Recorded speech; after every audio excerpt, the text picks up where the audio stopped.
भीतारं कर्म भूभृतां ज्ञातारं विश्वतत्त्वानां वन्दे तद्गुणे लब्धे वन्दे तद्गुणे लब्धे वन्दे तद्गुणे लब्धे।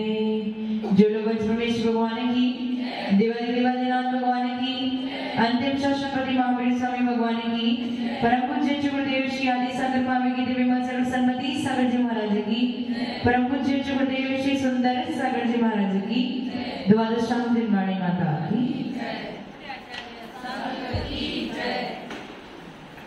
गति जाति शरीर आंगोपांग निर्माण बंधन संघात संस्थान और ये 9 पिंड प्रकृति आपकी हो गई थी। इसके आगे क्या है? स्पर्श। स्पर्श रस गंध और वर्ण, ये पिंड प्रकृति है जिसमें स्पर्श के 8 भेद हैं। कितने भेद हैं?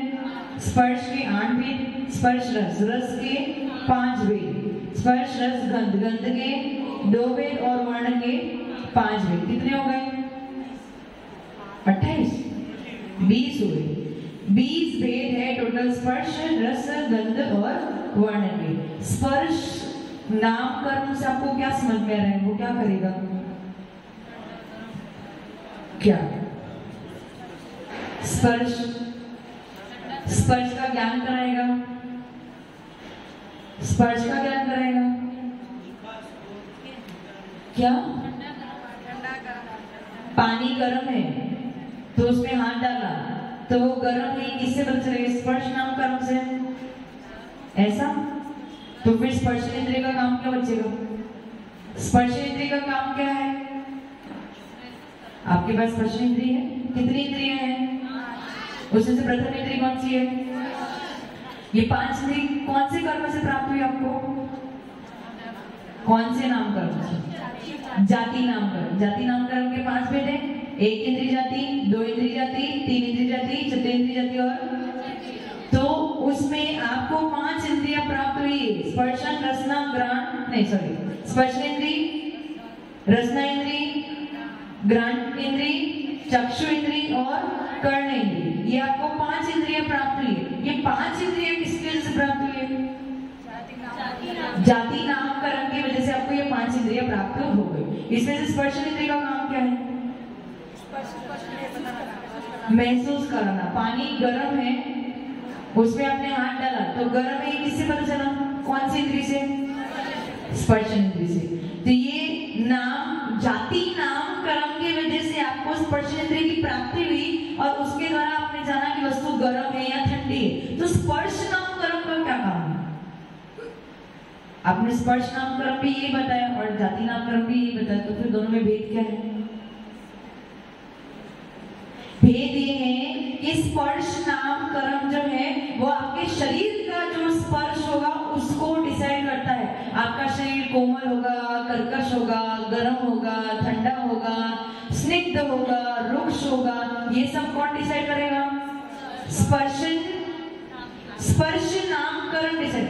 और बाह्य वस्तु गर्म है या ठंडी है या रूखी है या चिकनी है, ये किसके द्वारा जानोगे? स्पर्शन इंद्रिय के द्वारा जानोगे। और इस स्पर्शन इंद्रिय किसकी वजह से मिली?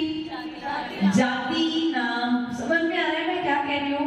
जाति नाम कर्म में अपने पास 5 प्रकार है। 1 इंद्रिय जाति, 2 इंद्रिय जाति, 3 इंद्रिय जाति, 4 इंद्रिय जाति और 5 इंद्रिय। आप 5 इंद्रिय जाति वाले हो इसलिए आपके पास 5 इंद्रियां। उसमें स्पर्शन इंद्रिय का काम है कि सामने वाली वस्तु या बाह्य वस्तु जो है वो उसका स्पर्श कैसा है, उसका स्पर्श कैसा है। और स्पर्श नाम कर्म का कारण काम क्या है, कार्य क्या है? आपके शरीर का यानी आपके पुद्गल का स्पर्श कैसा है। दोनों में भेद है। स्पर्शन इंद्रिय में और स्पर्श नाम कर्म में भेद है। समझ में आया राजू जी? क्या स्पर्शन इंद्रिय क्या है? क्या आपने सुना नहीं? मन कहीं और था। स्पर्श इंद्रिय का काम है जो बाह्य वस्तु है, जो अन्य वस्तु है, जो पर वस्तु है, उसका स्पर्श जानना, ये स्पर्शन इंद्रिय का कार्य है। और हमारे शरीर का अथवा पुद्गल का जो स्पर्श है वो कौन डिसाइड करेगा? स्पर्श नाम कर्म। इसके कितने भेद हैं? 8 भेद है। कर्कश स्पर्श, मृदु स्पर्श, गुरु स्पर्श, लघु स्पर्श। लिख रहे हो? कर्कश, मृदु, गुरु, लघु। लिख दिए? स्निग्ध, स्निग्ध, स्निग्ध के बाद रुक्ष। 6 हो गए। कितने भेद बाकी अभी? 2। शीत और उष्ण। लिख लिया? अब जिसकी जिसकी जो जो जाति होगी उसके अनुसार उसके शरीर का स्पर्श डिसाइड। जैसे किसी किसी तीर्यंश में अपन देखते हैं वो स्निग्ध होते, स्निग्ध यानी चिकने होते। कोई कोई तीर्यंश की जो शरीर होते हैं वो रुक्ष होता है, किसी का शीत होता है, किसी का उष्ण होता है, किसी का बहुत भारी होता है, कोई लघु। गुरु यानी जैसे कर्कश, कर्कश यानी कर्कश का अर्थ क्या होता है? रूखा नहीं, कर्कश रूखा तो अलग है, रुक्ष अलग है। कर्कश यानी स्मूथ जो नहीं है, जो स्मूथ नहीं है, खुरदुरा, कर्कश है। मृदु यानी नरम, आपका पिलो है, आपका बेड है, वो कैसा है? मृदु है। उसके बाद लघु, गुरु, गुरु यानी भारी, बड़ा नहीं, भारी। और लघु यानी हल्का। उसके बाद क्या लिखा है? स्निग्ध, स्निग्ध यानी चिकना। और रुक्ष यानी रूखा। उसके बाद क्या है? शीत, शीत यानी ठंडा। और उष्ण यानी गर्म। तो जिसकी जिसकी जो जो जाति, हम मनुष्य जाति वाले, ऐसे तीर्यंश जाति में भी बहुत सारी जातियां पाई जाती है। कोई तीर्यंश की स्किन जो होती है वो अलग प्रकार की होती है, किसी की अलग प्रकार की। तो ये कौन डिसाइड करता है? स्पर्श नाम कर्म। स्पर्श इंद्रिय, स्पर्श इंद्रिय क्या काम करती है? बाह्य वस्तु के स्पर्श को जानती है। स्पर्श नाम कर्म आपके शरीर में कैसा स्पर्श है उसको वो डिसाइड करेगा। समझ में आया? इन 8 में से आपको एक समय में एक का ही बंद, 8 एक साथ बंद। समझ में आ रहा है मैं क्या कह रही हूँ? इन 8 में से आपको एक का ही बंद हो सकता है, अथवा उदय भी एक का ही हो सकता है। समझ में आ गया? इतना क्लियर हो गया? ये स्पर्श हो गया। उसके बाद आगे क्या है? स्पर्श के बाद रस। रस कितने प्रकार के हैं? नहीं, 2 नहीं, 5। सबसे पहले कड़वा, कड़वा, मीठा, तीखा, कसाईला और खट्टा। हाँ, चरपरा यानी तीखा। अब ये नींबू जो है, नींबू जो होता है ना, वो कैसा होता है? खट्टा। किस पे होगा? पैदा किस पे होगा? पेड़ पे। तो वो खट्टापन कहाँ से आया? ये नामकरण के उदय की वजह से वो खट्टापन आपकी स्किन में भी, यदि ये तो अपन अपने लिए भक्ष्य योग्य नहीं है, परंतु यदि ये जो मांस का टुकड़ा है अथवा जो आपकी ये जो स्किन है, इसका भी कोई ना कोई रस होगा ही होगा। आंसू किसी ने पिए होते ना? मतलब ये जो है ये रस के द्वारा डिसाइड होता है कि आपका जो पुद्गल है, पुद्गल यानी आपका शरीर का रस कैसा होगा। तो 5 प्रकार के रस है: कड़वा, कसाईला, मीठा, तीखा और खट्टा। चरपरा यानी तीखा। समझ में आ गया? 5। उसके बाद क्या है? ये जो स्पर्श, रस, गंध, वर्ण, ये किसको अपना फल दे रहे हैं? फल किसको दे रहे हैं? शरीर को, पुद्गल को अपना फल दे रहे हैं और पुद्गल के माध्यम से जीव को फल दे रहे हैं। कोई रूखा शरीर वाला है तो उसको कैसा लगेगा? अरे मेरा शरीर रूखा क्यों है? रूखा। कोई चिकने शरीर वाला तो वो सोचेगा मेरा चिकना। तो वो उसके शरीर को फल दिया, लेकिन वो प्रभाव किस पे डाल रहे हैं? जीव पे डाल रहे हैं, जीवों के भावों पे डाल रहे हैं। स्पर्श, रस, गंध कितने प्रकार के हैं? कौन से? सुगंध और दुर्गंध। शरीर में से सुगंध आना और शरीर में से दुर्गंध आना, ये उसका फल हो गया। और फिर लास्ट में क्या है? वर्ण। वर्ण कितने प्रकार के हैं? 5, 6 नहीं है, 5। शुक्ल वर्ण, शुक्ल यानी सफेद, कृष्ण वर्ण यानी काला, हरिद्र वर्ण यानी हरा, नील वर्ण यानी नीला और रुधिर वर्ण यानी रेड, लाल। शुक्ल वर्ण, कृष्ण वर्ण, हरिद्र वर्ण, हरिद्र यानी हरा, नील वर्ण नीला, रुधिर वर्ण। हो गया ना सारे 5 हो गए ना? 5 रुधिर वर्ण। कितने हो गए टोटल? नहीं 20 हो गए। कितने हो गए? 20 हो गए। अब जो हमें शरीर का जो वर्ण मिला है वो भी किसके वजह से मिला है? वर्ण। मम्मी ने दिया है, पापा ने दिया है, किसने दिया है? आपके स्वयं के कर्मों ने दिया है। ये वर्ण नाम कर्म ने दिया है। अब इसमें यदि हम किसी और पे आक्षेप करें तो कोई काला है तो मैं काला क्यों, कोई गोरा है तो मैं गोरा क्यों? अब समझ में आ रहा है मैं क्या कहना चाह रही हूँ कि ये कर्मों की वजह से आपकी शरीर की जितनी भी आकृति है, यदि आप सुंदर हो तो भी कर्मों की वजह से। संस्थान नाम कर्म आपका बहुत अच्छा है। यदि आप मजबूत हो तो भी कर्म की वजह से। सेनर नाम कर्म आपका बहुत अच्छा है। यदि आप सुंदर दिख रहे हो तो संस्थान नाम कर्म आपका अच्छा है। आपका रंग बहुत खिला हुआ है तो आपका वर्ण नाम कर्म अच्छा है। यदि आप में से सुगंध आती है तो आपका गंध नाम कर्म अच्छा है। समझ में आ रहा है मैं क्या कहना चाह रही हूँ? यदि आपकी स्किन बहुत अच्छी है तो किसकी वजह से? स्पर्श नाम कर्म की वजह से। इतना क्लियर है? तो इसमें किसी और का कोई भी दोष, किसका दोष है? हमारे कर्मों का और हमारे स्वयं का। अब इसकी विशेषता ये है, अब आप सोच रहे होंगे काला, हरा, नीला। पहले जो 24 तीर्थंकर भगवान हुए थे उसमें से 20 तीर्थंकर कैसे थे? स्वर्ण के साथ। और बाकी हाँ सॉरी 16। पद्म भगवान कौन से कलर के? लाल। विष्णुनाथ भगवान काले और पार्श्वनाथ भगवान हरे। तो ये सब किसकी वजह से है? ये वर्ण नाम कर्म की वजह से। और ये 4 की विशेषता है कि पुण्य प्रकृति भी है और पाप प्रकृति भी है। ये 4 की विशेषता है कि ये पुण्य प्रकृति, जैसे सेनन और संस्थान। सेनन 6 है अपने पास, उसमें से आपको पुण्य प्रकृति कौन सी लग रही है? 6 में से अच्छी, सबसे अच्छी कौन सी लग रही है? वज्र, वृषभ, नारद, सेनन। और बाकी 5 उसमें से केवल एक ही पुण्य प्रकृति, बाकी 5 पाप प्रकृति। जैसे जाति है, जाति कितने प्रकार की अपने पास? 5। कौन सी? 1 इंद्रिय जाति, 2 इंद्रिय, 3 इंद्रिय, चतुर्इंद्रिय, पंचेंद्रिय। इसमें से कौन सी जाति प्राप्त करना ये आपके लिए पुण्य है? पंच। तो पंच इंद्रिय जाति ये पुण्य प्रकृति होगी। बाकी 4 का यदि आप बंद कर रहे हो, बंद यानी आश्रव, आश्रव यानी कर्मों का आना और बंध को प्राप्त हो जाना। यदि आपके भाव ऐसे बन रहे हैं या 1 इंद्रिय जाति या 2 इंद्रिय जाति या 3 इंद्रिय अथवा चतुर्इंद्रिय जाति का कर्म का आश्रव हो रहा है और आपके आत्मा में बंध को प्राप्त हो रहा है, तो अभी आपको कौन से कर्म का बंध हो रहा है? पाप या पुण्य? अभी नहीं। जब 1 इंद्रिय अथवा 2 इंद्रिय, 3 इंद्रिय, चतुर्इंद्रिय जाति कर्म का आश्रय हो रहा है और बंध को प्राप्त हो रहा है, तो पाप का बंध हो रहा है, पुण्य का बंध हो रहा है? पाप का।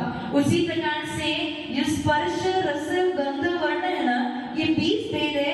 ये 20 भेद पुण्य भी होते हैं, 20 भेद पाप भी होते हैं। और यदि इस पे चिंतन किया जाए तो ऐसा लगता है जो पुण्यशाली जीव होते, यदि कोई आपको काला जीव यहाँ पे आता हुआ दिखे तो आपको कैसा लगेगा? काला यानी जिसका रंग बिल्कुल कृष्ण है, वो कैसा लगेगा आपको? आपको अच्छा लगेगा क्या? अच्छा। लेकिन मुनीश्वरनाथ भगवान आपको क्यों? तो वही वर्ण उनके लिए पुण्य था और वही वर्ण किसी और के लिए। इसीलिए 20 भेद जो होते हैं वो पुण्य रूप भी होते हैं और पाप रूप भी होते हैं। समझ में आ रहा है मैं क्या कह रही हूँ? अपने पास टोटल 148 प्रकृति है। कितनी प्रकृति है? अभी तक मैंने 148 बताई थी ना। और जब मैंने प्रथम मतलब बहुत पहले की क्लास में मैंने बताया था, जब कर्म के भेद करते हैं तो कितने भेद होते हैं? 2 भेद भी होते हैं, 3 भेद भी होते हैं, 4 भेद भी होते हैं, 8 भेद भी होते हैं, 148 भेद भी होते हैं, 168 भेद भी होते हैं। तो 148 में और 20 स्पर्श, रस, गंध, वर्ण जोड़ देंगे, उसके 20 भेद जोड़ देंगे तो कितने हो जाएंगे? 168 भेद हो जाएंगे। बाकी प्रकृति कितनी है? प्रकृति कितनी है? नाम तो वही है, लेकिन 168 कब बनेंगे? जब उसी स्पर्श रस गंध वर्ण को पुण्य और पाप दोनों में गिनोगे तो 168। समझ में आ रहा है मैं क्या कह रही हूँ? 93 प्रकृति किसकी है? नाम की। उसमें केवल 20 ही स्पर्श रस गंध वर्ण लिए। अब उसको यदि अपन पुण्य रूप से तो पाप रूप से अलग से भी ले ले तो 93 में और 20 जुड़ जाएंगे, और जब 93 में 20 जुड़ जाएंगे तो 148 में भी और 20 तो कितने हो जाएंगे? 100। इस प्रकार से 168 भेद भी होते हैं। राजू जी समझ में है कि ऊपर से गया? आपने बताया कि मतलब 5 इंद्रिय जीव अगर चतुर्इंद्रिय या 3 इंद्रिय किसी जीव का अगर बंद करता है तो वो पुण्य पाप प्रवृत्ति। तो अगर एक द्विइंद्रिय त्रिइंद्रिय या चतुर्इंद्रिय जीव अगर 5 इंद्रिय का बंद करता है तो उसके लिए पुण्य प्रवृत्ति है। हाँ, तो ऐसे अपेक्षाकृत देखा। हाँ, अपेक्षाकृत नहीं, कोई भी बांधे। यदि देवगति का जीव भी पंचेंद्रिय जाति का बंद कर रहा है तो वो पुण्य का बंद कर रहा है। कल मैंने क्या बताया था? पंचेंद्रिय जाति का बंद कौन करता है? सम्यक दृष्टि जीव का। सम्यक दृष्टि पुण्य प्रकृति को बांध रहा है।